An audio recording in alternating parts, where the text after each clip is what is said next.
Moby Dick, by Herman Melville, chapters 42 to 44.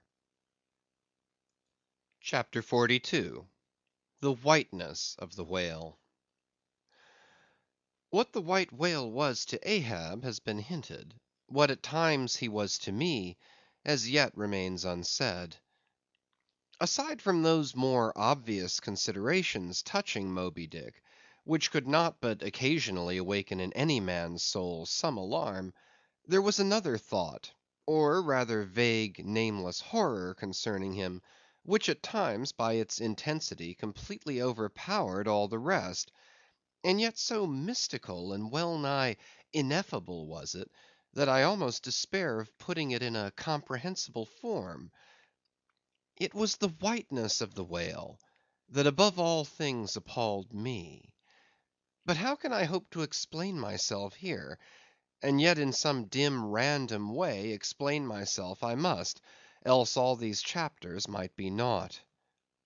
Though in many natural objects whiteness refiningly enhances beauty, as if imparting some special virtue of its own, as in marbles, japonicas, and pearls; and though various nations have in some ways recognized a certain royal preeminence in this hue, even the barbaric grand old kings of Pegu placing the title Lord of the White Elephants above all their other magniloquent ascriptions of dominion, and the modern kings of Siam unfurling the same snow-white quadruped in the royal standard, and the Hanoverian flag bearing the one figure of a snow-white charger, and the great Austrian empire, Caesarian, heir to overlording Rome, having for the imperial color the same imperial hue; and though this preeminence in it applies to the human race itself, giving the white man ideal mastership over every dusky tribe;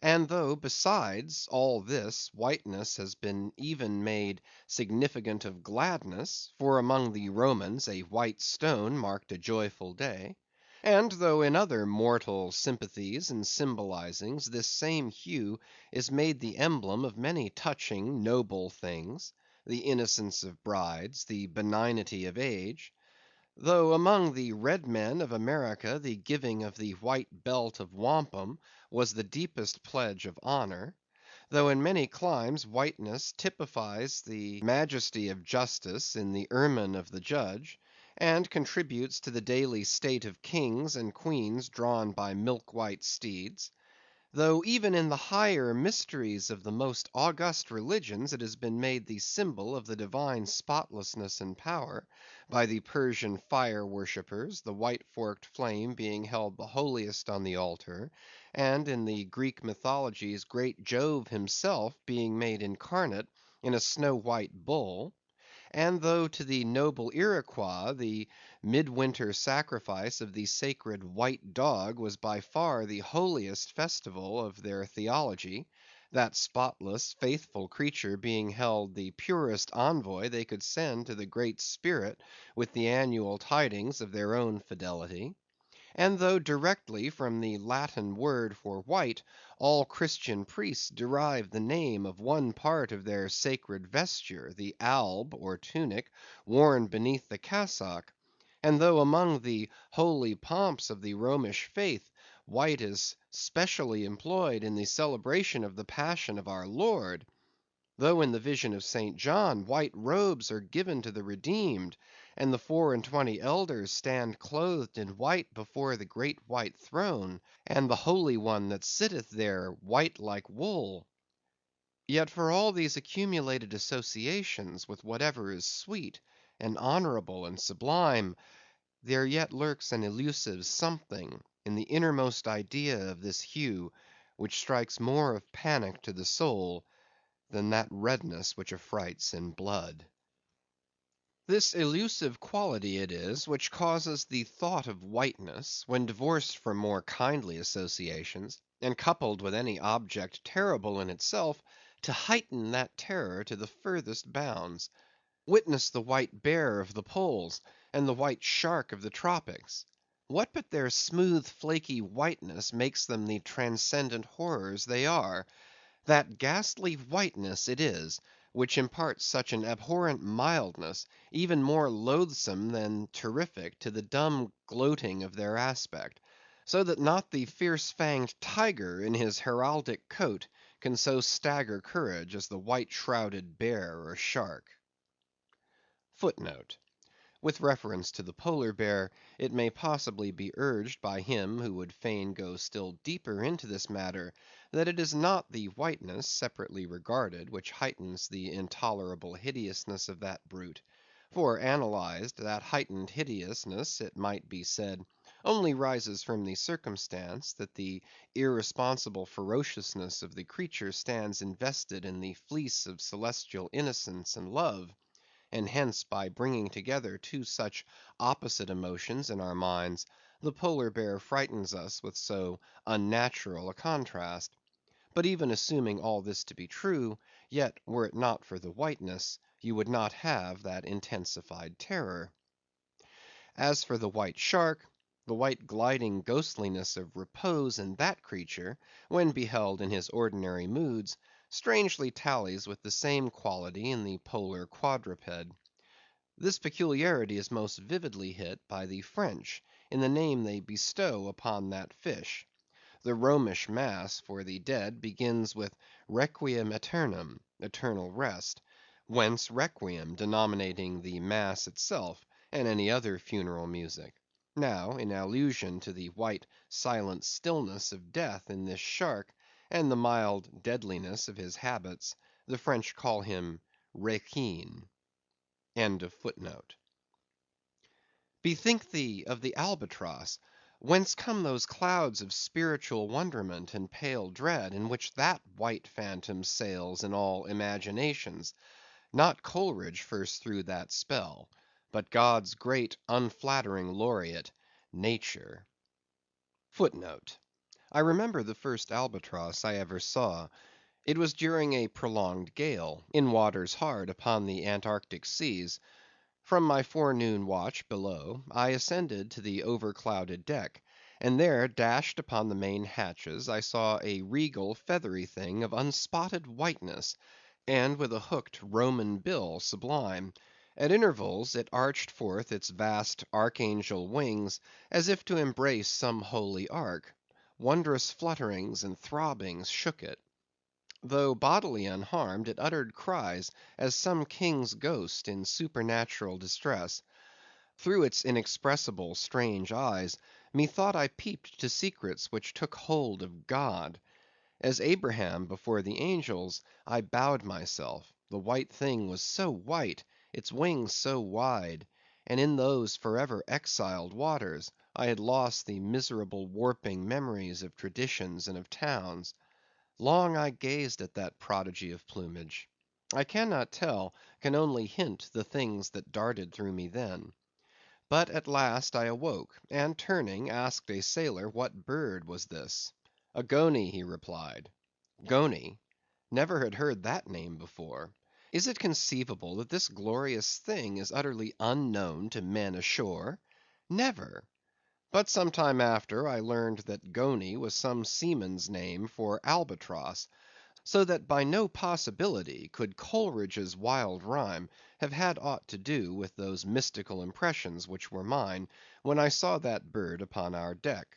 For neither had I then read the rhyme, nor knew the bird to be an albatross. Yet in saying this, I do but indirectly burnish a little brighter the noble merit of the poem and the poet. I assert then that in the wondrous bodily whiteness of the bird chiefly lurks the secret of the spell; a truth more evinced in this, that by a solecism of terms there are birds called grey albatrosses, and these I have frequently seen, but never with such emotions as when I beheld the Antarctic fowl. But how had the mystic thing been caught? Whisper it not, and I will tell. With a treacherous hook and line, as the fowl floated on the sea. At last the captain made a postman of it, tying a lettered leathern tally round its neck, with the ship's time and place, and then letting it escape. But I doubt not that leathern tally, meant for man, was taken off in heaven, when the white fowl flew to join the wing folding, the invoking and adoring cherubim.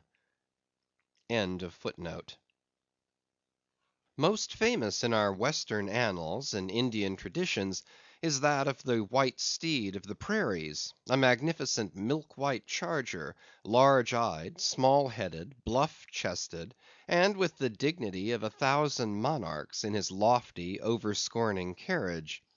He was the elected Xerxes of vast herds of wild horses, whose pastures in those days were only fenced by the Rocky Mountains and the Alleghanies. At their flaming head he westward trooped it, like that chosen star which every evening leads on the hosts of light. The flashing cascade of his mane, the curving comet of his tail, invested him with housings more resplendent than gold and silver beaters could have furnished him. A most imperial and archangelical apparition of that unfallen western world, which to the eyes of the old trappers and hunters revived the glories of those primeval times, when Adam walked majestic as a god, bluff-browed and fearless as this mighty steed.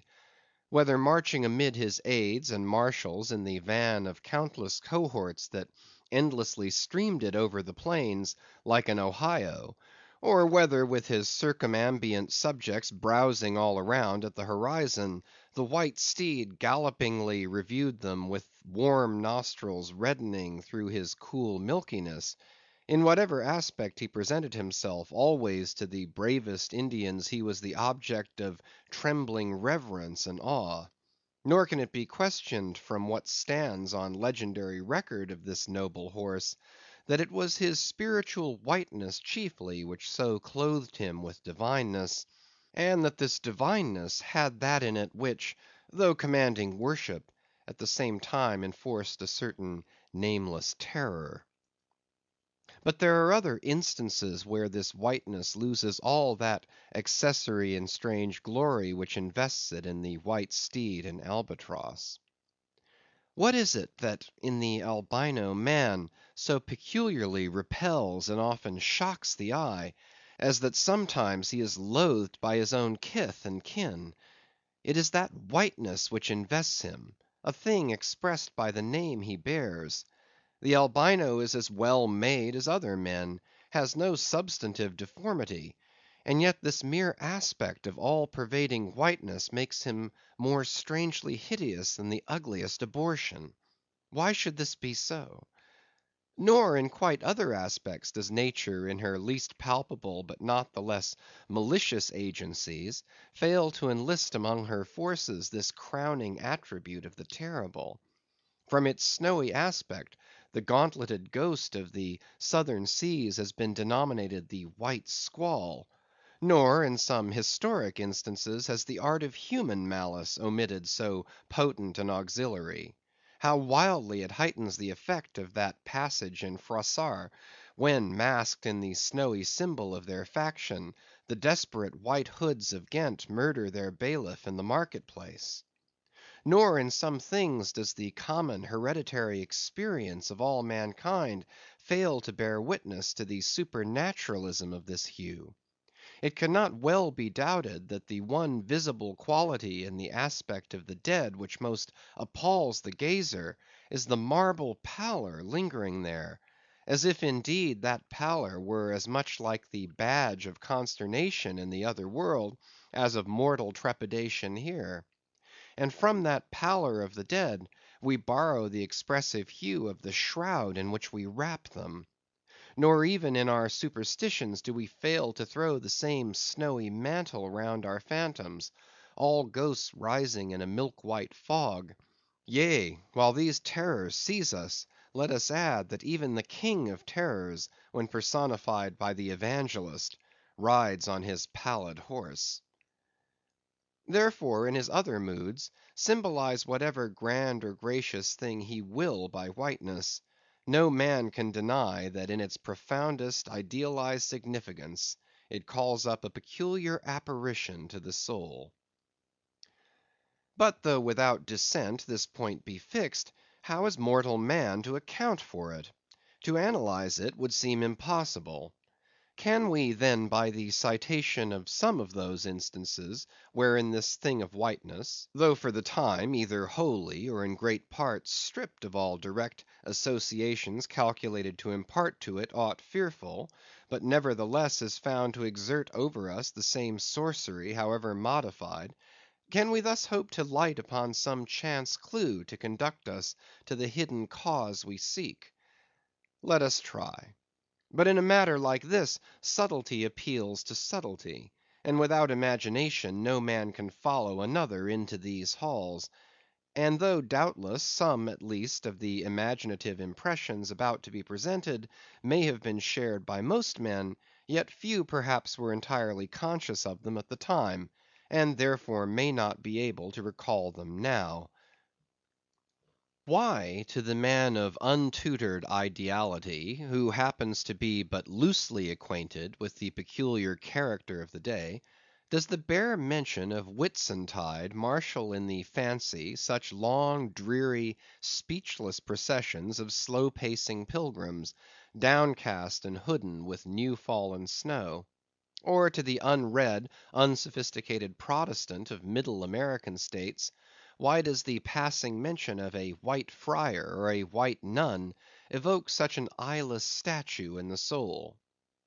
Or what is there, apart from the traditions of dungeoned warriors and kings, which will not wholly account for it, that makes the White Tower of London tell so much more strongly on the imagination of an untravelled American, than those other storied structures, its neighbors, the Byward Tower, or even the Bloody? And those sublimer towers, the White Mountains of New Hampshire? Whence, in peculiar moods, comes that gigantic ghostliness over the soul at the bare mention of that name, while the thought of Virginia's Blue Ridge is full of a soft, dewy, distant dreaminess? Or why, irrespective of all latitudes and longitudes, does the name of the White Sea exert such a spectralness over the fancy, while that of the Yellow Sea lulls us with mortal thoughts of long, lacquered, mild afternoons on the waves, followed by the gaudiest and yet sleepiest of sunsets? Or to choose a wholly unsubstantial instance, purely addressed to the fancy, why, in reading the old fairy tales of Central Europe, does the tall pale man of the Hartz forests, whose changeless pallor unrustlingly glides through the green of the groves, why is this phantom more terrible than all the whooping imps of the Blocksberg? Nor is it altogether the remembrance of her cathedral toppling earthquakes, nor the stampedos of her frantic seas, nor the tearlessness of arid skies that never rain, nor the sight of her wide field of leaning spires, wrenched copestones, and crosses all adroop, like canted yards of anchored fleets, and her suburban avenues of house walls lying upon each other as a tossed pack of cards. It is not these things alone which make tearless Lima the strangest, saddest city thou canst see. For Lima has taken the white veil, and there is a higher horror in this whiteness of her woe.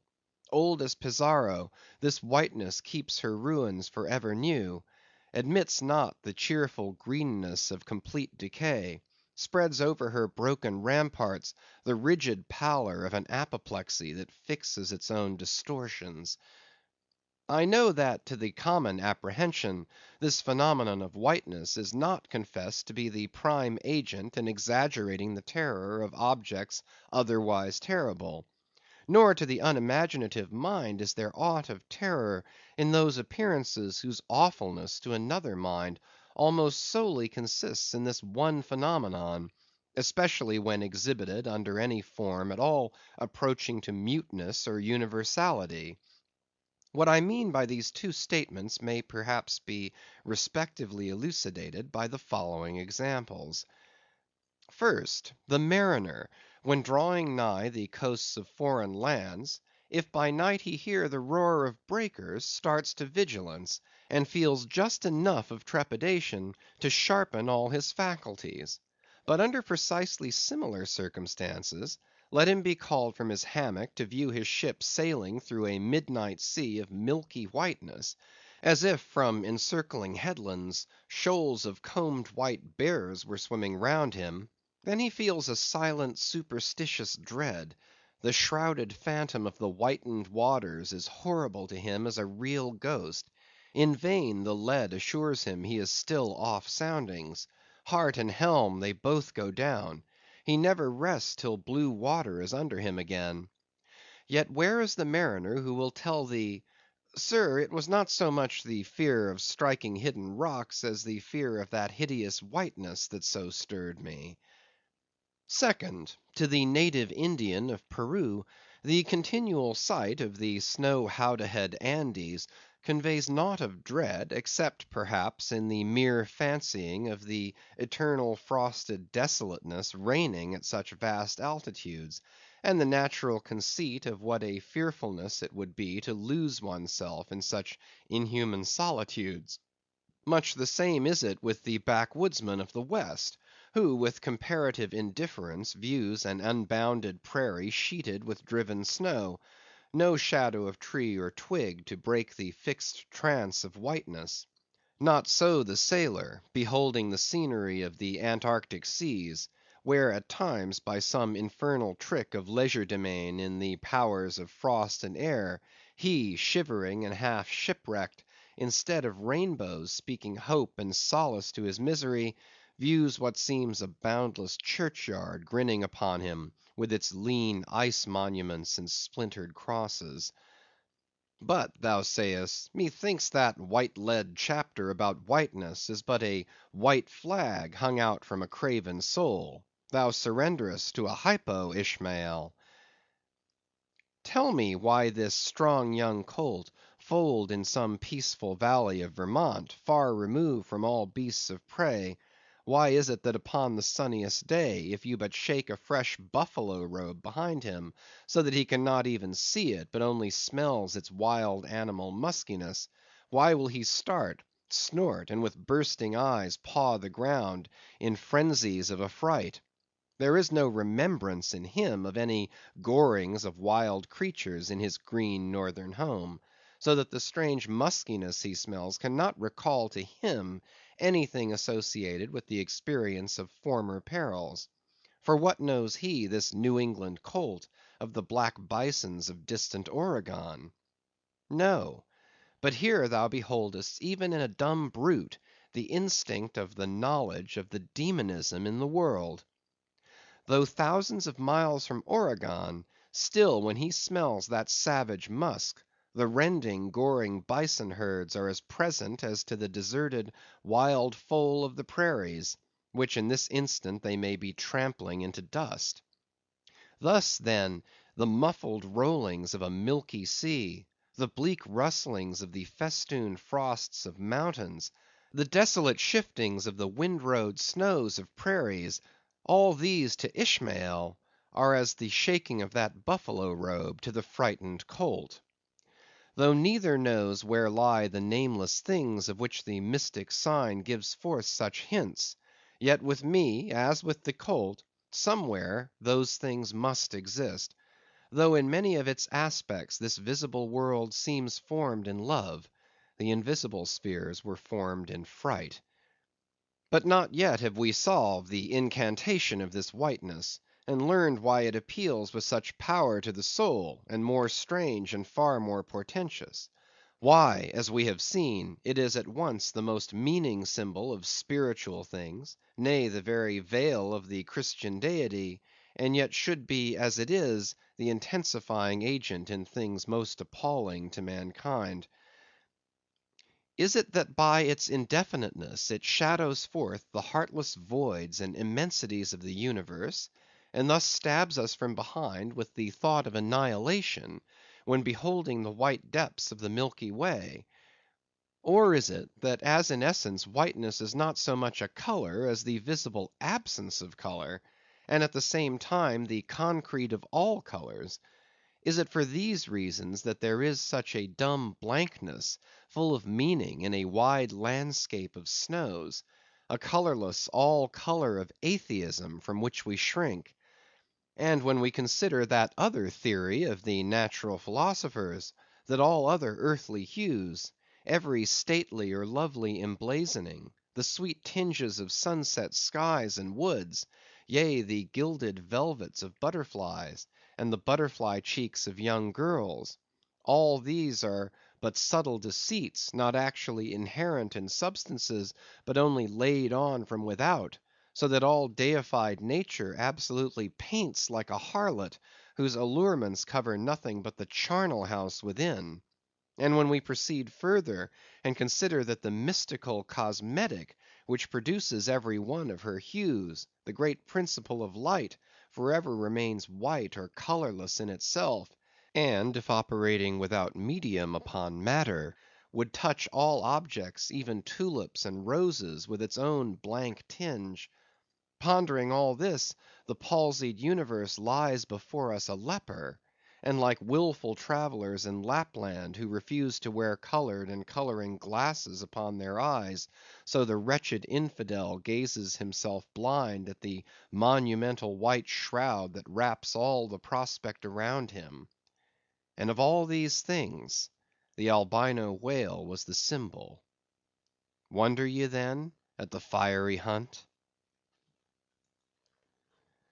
CHAPTER 43. Hark! Hist! Did you hear that noise, Cabaco? It was the middle watch, a fair moonlight. The seamen were standing in a cordon extending from one of the fresh water butts in the waist to the scuttle butt near the taffrail.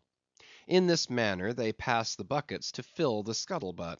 Standing for the most part on the hallowed precincts of the quarter deck, they were careful not to speak or rustle their feet. From hand to hand the buckets went in the deepest silence, only broken by the occasional flap of a sail, and the steady hum of the unceasingly advancing keel. It was in the midst of this repose that Archy, one of the cordon, whose post was near the after hatches, whispered to his neighbor, a Cholo, the words above.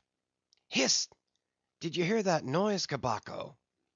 Take the bucket, will ye, Archy? What noise do you mean? There it is again, under the hatches. Don't you hear it? A cough.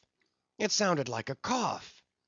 Cough be damned. Pass along that return bucket. There again. There it is. It sounds like 2 or 3 sleepers turning over now. Caramba! Have done, shipmate, will ye? It's the 3 soaked biscuits ye eat for supper turning over inside of ye; nothing else. Look to the bucket. Say what you will, shipmate, I've sharp ears. Aye, you are the chap, ain't you, that heard the hum of the old Quakeress's knitting needles 50 miles at sea from Nantucket? You're the chap. Grin away.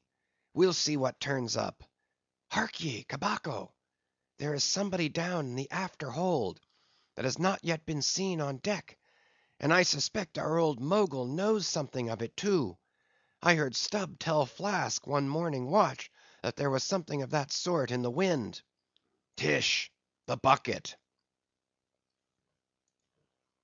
CHAPTER 44. The Chart.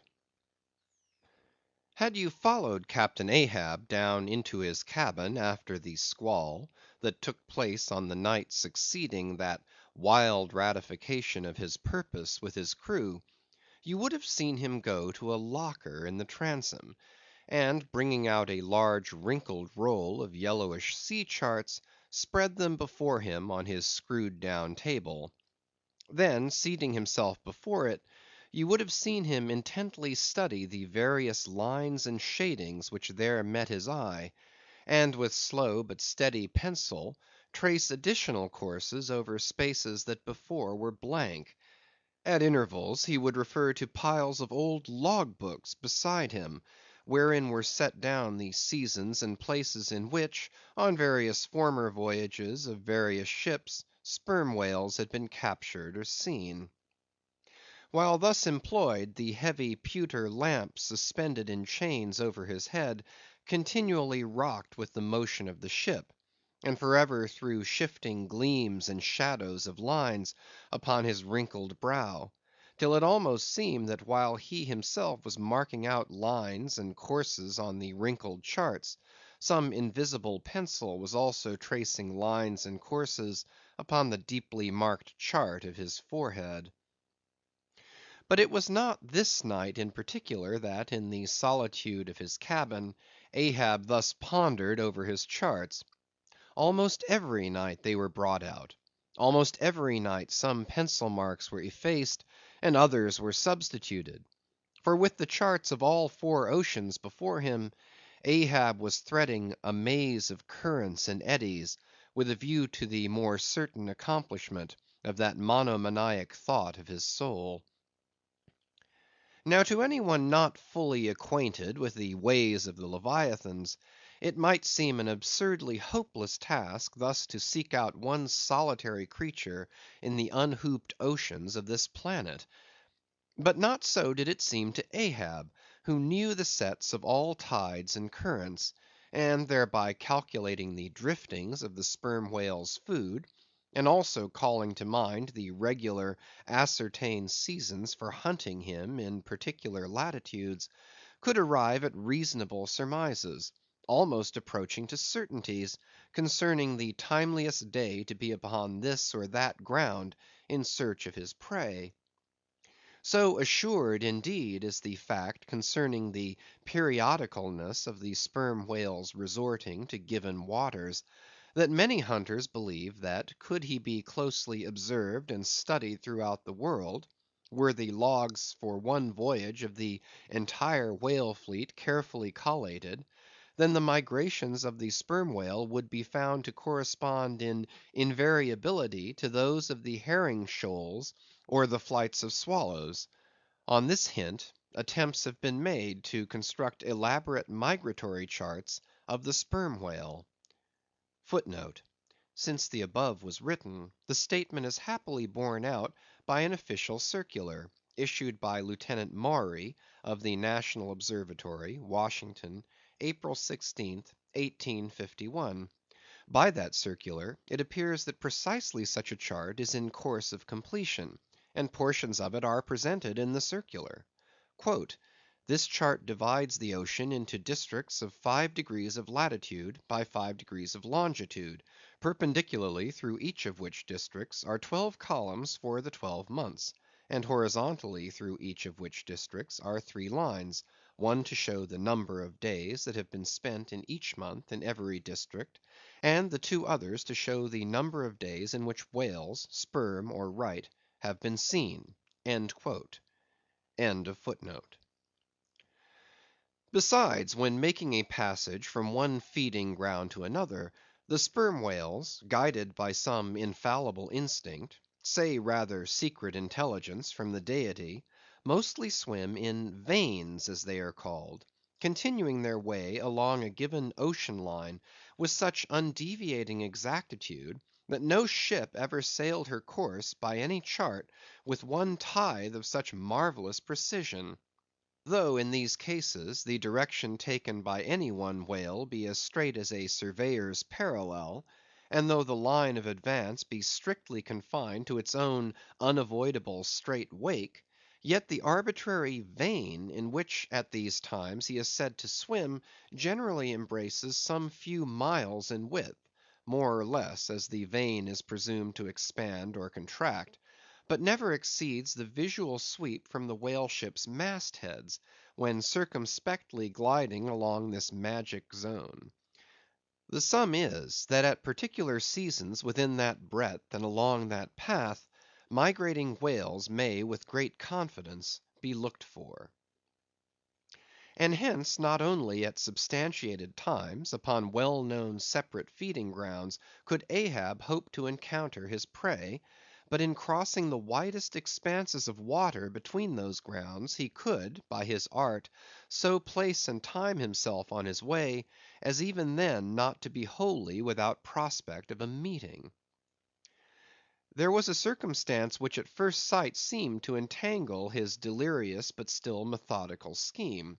But not so in the reality, perhaps. Though the gregarious sperm whales have their regular seasons for particular grounds, yet in general you cannot conclude that the herds which haunted such and such a latitude or longitude this year, say, will turn out to be identically the same with those that were found in the preceding season, though there are peculiar and unquestionable instances where the contrary of this has proved true. In general, the same remark, only within a less wide limit, applies to the solitaries and hermits among the matured, aged sperm whales. So that though Moby Dick had in a former year been seen, for example, on what is called the Seychelle ground in the Indian Ocean, or Volcano Bay on the Japanese coast, yet it did not follow that were the Pequod to visit either of those spots at any subsequent corresponding season, she would infallibly encounter him there. So too with some other feeding grounds, where he had at times revealed himself. But all these seemed only his casual stopping places and ocean inns, so to speak, not his places of prolonged abode. And where Ahab's chances of accomplishing his object have hitherto been spoken of, allusion has only been made to whatever wayside, antecedent, extra prospects were his, ere a particular set time or place were attained, when all possibilities would become probabilities, and, as Ahab fondly thought, every possibility the next thing to a certainty. That particular set time and place were conjoined in the one technical phrase, the season on the line; for there and then, for several consecutive years, Moby Dick had been periodically descried, lingering in those waters for a while, as the sun in its annual round loiters for a predicted interval in any one sign of the zodiac. There it was, too, that most of the deadly encounters with the white whale had taken place; there the waves were storied with his deeds; there also was that tragic spot where the monomaniac old man had found the awful motive to his vengeance. But in the cautious comprehensiveness and unloitering vigilance with which Ahab threw his brooding soul into this unfaltering hunt, he would not permit himself to rest all his hopes upon the one crowning fact above mentioned, however flattering it might be to those hopes; nor in the sleeplessness of his vow could he so tranquillize his unquiet heart as to postpone all intervening quest. Now the Pequod had sailed from Nantucket at the very beginning of the season on the line. No possible endeavor, then, could enable her commander to make the great passage southwards, double Cape Horn, and then running down 60 degrees of latitude, arrive in the equatorial Pacific in time to cruise there. Therefore he must wait for the next ensuing season. Yet the premature hour of the Pequod's sailing had, perhaps, been correctly selected by Ahab with a view to this very complexion of things; because an interval of 365 days and nights was before him; an interval which, instead of impatiently enduring ashore, he would spend in a miscellaneous hunt; if by chance the white whale, spending his vacation in the seas far remote from his periodical feeding grounds, should turn up his wrinkled brow off the Persian Gulf, or in the Bengal Bay, or China seas, or in any other waters haunted by his race. So that monsoons, pampas, nor'westers, harmattans, trades, any wind but the levanter and simoon, might blow Moby Dick into the devious zigzag world circle of the Pequod's circumnavigating wake. But granting all this, yet regarded discreetly and coolly, seems it not but a mad idea this, that in the broad boundless ocean, one solitary whale, even if encountered, should be thought capable of individual recognition from his hunter, even as a white bearded mufti in the thronged thoroughfares of Constantinople? Yes. For the peculiar snow white brow of Moby Dick, and his snow white hump, could not but be unmistakable. And have I not tallied the whale, Ahab would mutter to himself, as after poring over his charts till long after midnight, he would throw himself back in reveries; tallied him, and shall he escape? His broad fins are bored and scalloped out like a lost sheep's ear; and here his mad mind would run on in a breathless race, till a weariness and faintness of pondering came over him, and in the open air of the deck he would seek to recover his strength. Ah, God! what trances of torment does that man endure who is consumed with one unachieved revengeful desire! He sleeps with clenched hands, and wakes with his own bloody nails in his palms. Often, when forced from his hammock by exhausting and intolerably vivid dreams of the night, which, resuming his own intense thoughts through the day, carried them on amid a clashing of frenzies, and whirled them round and round and round in his blazing brain, till the very throbbing of his life spot became insufferable anguish; and when, as was sometimes the case, these spiritual throes in him heaved his being up from its base, and a chasm seemed opening in him, from which forked flames and lightning shot up, and accursed fiends beckoned him to leap down among them; when this hell in himself yawned beneath him, a wild cry would be heard through the ship, and with glaring eyes Ahab would burst from his state room, as though escaping from a bed that was on fire. Yet these, perhaps, instead of being the unsuppressible symptoms of some latent weakness, or fright at his own resolve, were but the plainest tokens of its intensity. For at such times, crazy Ahab, the scheming, unappeasedly steadfast hunter of the white whale, this Ahab that had gone to his hammock, was not the agent that so caused him to burst from it in horror again. The latter was the eternal living principle or soul in him; and in sleep, being for the time dissociated from the characterizing mind, which at other times employed it for its outer vehicle or agent, it spontaneously sought escape from the scorching contiguity of the frantic thing, of which, for the time, it was no longer an integral. But as the mind does not exist unless leagued with the soul, therefore it must have been that, in Ahab's case, yielding up all his thoughts and fancies to his one supreme purpose, that purpose, by its own sheer inveteracy of will, forced itself, against gods and devils, into a kind of self‐assumed independent being of its own; nay, could grimly live and burn, while the common vitality to which it was conjoined, fled, horror‐stricken, from the unbidden and unfathered berth.